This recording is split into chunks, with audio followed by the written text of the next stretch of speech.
बिहार का बजट 2026 आ चुका है। और देखिए, ये सिर्फ कुछ नंबरों का लेखा जोखा नहीं है, ये एक तरह का रोड मैप है जो ये तय करेगा कि आने वाले समय में राज्य किस दिशा में आगे बढ़ेगा। तो आइए आज इसी को डिकोड करते हैं और समझते हैं कि इस बजट में बिहार के लोगों, खास तौर पर युवाओं, किसानों और स्टूडेंट्स के लिए क्या कुछ खास है। और यहीं से हमारा सबसे बड़ा सवाल भी शुरू होता है। क्या कोई बजट महज आंकड़ों का एक जाल होता है या फिर ये वाकई भविष्य का एक नक्शा है? इसी सवाल को सेंटर में रखकर हम आज इस पूरे बजट का विश्लेषण करेंगे, ये समझने के लिए कि घोषणाओं और जमीनी हकीकत में कितना फासला रह सकता है। चलिए, इससे पहले कि हम एक एक स्कीम की डिटेल में जाएं, पहले बजट की बड़ी तस्वीर को समझते हैं। मतलब, ये बजट आखिर कितना बड़ा है और सरकार अपना पैसा खर्च कहाँ करना चाहती है, क्योंकि यहीं से सरकार की सोच और उसकी प्राथमिकताओं का पता चलता है। तो इस बार का जो अनुमानित बजट है, उसका साइज 2.5 लाख करोड़ रुपए से भी ज्यादा का है। अब ये अपने आप में एक बहुत बड़ी रकम है, जो ये दिखाती है कि सरकार ने विकास के लिए बड़े लक्ष्य तय किए हैं। पिछले साल के मुकाबले ये एक अच्छी खासी बढ़ोतरी भी है, जिससे साफ है कि इकोनॉमी को रफ्तार देने की कोशिश की जा रही है। अब सवाल यह है कि इतना पैसा जाएगा कहां? तो देखिए, 4 मेन पिलर्स पर सरकार का सबसे ज्यादा फोकस दिख रहा है: एजुकेशन, रूरल डेवलपमेंट, हेल्थ और इंफ्रास्ट्रक्चर। आवंटन से साफ है कि सरकार की प्राथमिकताएं क्या हैं: एक पढ़ा लिखा और स्वस्थ समाज, बेहतर ग्रामीण जीवन और मजबूत बुनियादी ढांचा। यही वो 4 खंबे हैं जिन पर बिहार के भविष्य की इमारत खड़ी करने की बात हो रही है। चलिए, अब बात करते हैं उस सेगमेंट की जो किसी भी प्रदेश की बुनियाद होती है, यानी युवा और छात्र। देखना यह होगा कि इस बजट में उनके सपनों और उम्मीदों को पूरा करने के लिए क्या खास रखा गया है। तो युवाओं के लिए 3 बड़ी बातें सामने आ रही हैं। पहली, रोजगार पैदा करने पर जोर। दूसरी, स्किल डेवलपमेंट सेंटर्स।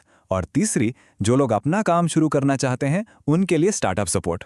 और देखिए, स्किल डेवलपमेंट का मतलब सिर्फ ट्रेडिशनल ट्रेनिंग नहीं है, बल्कि एआई और डिजिटल मार्केटिंग जैसे नए जमाने के स्किल्स पर भी फोकस है। मतलब साफ है कि सरकार बेरोजगारी की चुनौती से सीधे सीधे निपटना चाहती है। युवाओं के साथ साथ स्टूडेंट्स के लिए भी इस बजट में एक अच्छी खबर है। फोकस है स्कॉलरशिप्स और एजुकेशनल ग्रांट्स पर।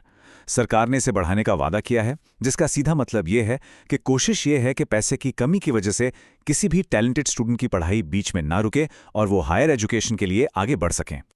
युवाओं और छात्रों के बाद अब आते हैं प्रदेश की इकोनॉमी की रीढ़ की हड्डी पर, यानी हमारे किसानों पर।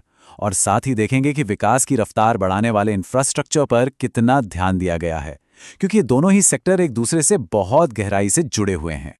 किसानों के लिए सरकार एक तरह का 3 पॉइंट फॉर्मूला लेकर आई है। नंबर 1, सब्सिडी बढ़ाई जाएगी। मतलब बीज और खाद जैसे जरूरी सामान की लागत कम होगी। नंबर 2, खेती के मॉडर्नाइजेशन पर जोर दिया जाएगा ताकि पैदावार बढ़े। और सबसे जरूरी, नंबर 3, मार्केट तक बेहतर पहुंच, जिससे किसानों को उनकी उपज का सही दाम मिल सके। यहां एक दिलचस्प बात देखने को मिल रही है। सरकार एक साथ 2 फ्रंट पर काम कर रही है।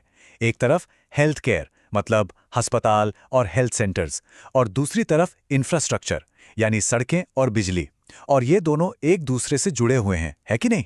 अच्छी सड़कें होंगी तभी तो किसान अपनी फसल मंडी तक ले जा पाएगा और मरीज वक्त पर अस्पताल पहुंच पाएगा। अब देखिए, कोई भी बजट सिर्फ इकोनॉमी का दस्तावेज नहीं होता, इसका एक बड़ा पॉलिटिकल एंगल भी होता है। तो चलिए अब जरा सियासी गलियारों का भी रुख करते हैं और देखते हैं कि सरकार और विपक्ष इस बजट पर क्या कह रहे हैं। सरकार की तरफ से इसे एक दूरदर्शी और समावेशी बजट बताया जा रहा है। उनका दावा है कि इसमें समाज के हर तबके का, चाहे वो गरीब हो या मध्यम वर्ग, सबका ध्यान रखा गया है। और ये बजट बिहार को विकास की एक नई पटरी पर लेकर जाएगा। वह दूसरी तरफ है विपक्ष, और विपक्ष इसे खोखले वादों का संग्रह कह रहा है। उनका मुख्य तर्क यह है कि बातें तो बड़ी बड़ी की गई हैं, लेकिन इनको जमीन पर उतारा कैसे जाएगा, इसका कोई साफ रोड मैप सरकार के पास नहीं है। उनका यह भी कहना है कि पुरानी कई योजनाएं तो अभी तक पूरी नहीं हुई हैं। तो कुल मिलाकर कहानी यह है, एक तरफ सरकार है जो कह रही है कि हमारा फोकस विकास पर है, दूसरी तरफ विपक्ष है जो कह रहा है कि असली मसला इम्प्लीमेंटेशन का है, यानी योजनाएं लागू कैसे होंगी। और सच शायद इन दोनों के बीच में ही कहीं है, जिसका पता तो तभी चलेगा जब ये योजनाएं जमीन पर उतरेंगी।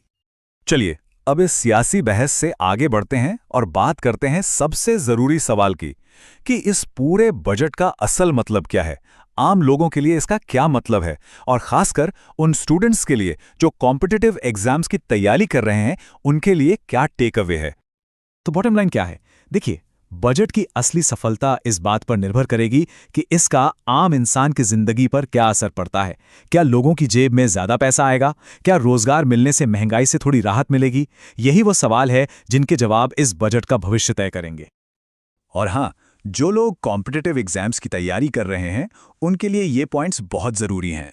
बजट का टोटल साइज कितना है, कौन कौन सी बड़ी स्कीम्स का ऐलान हुआ और किस सेक्टर को कितना पैसा मिला, ये सारे फैक्ट्स और फिगर्स एग्जाम के लिहाज से काफ़ी इंपॉर्टेंट हो सकते हैं, तो इन्हें नोट ज़रूर कर लें। तो हम वापस उसी सवाल पर आके खड़े हो गए हैं जहां से हमने शुरू किया था। घोषणाएं और वादे तो हर साल होते हैं, लेकिन असली परीक्षा होती है इम्प्लीमेंटेशन की। सवाल यह है कि क्या ये बजट इस चुनौती पर खरा उतर पाएगा?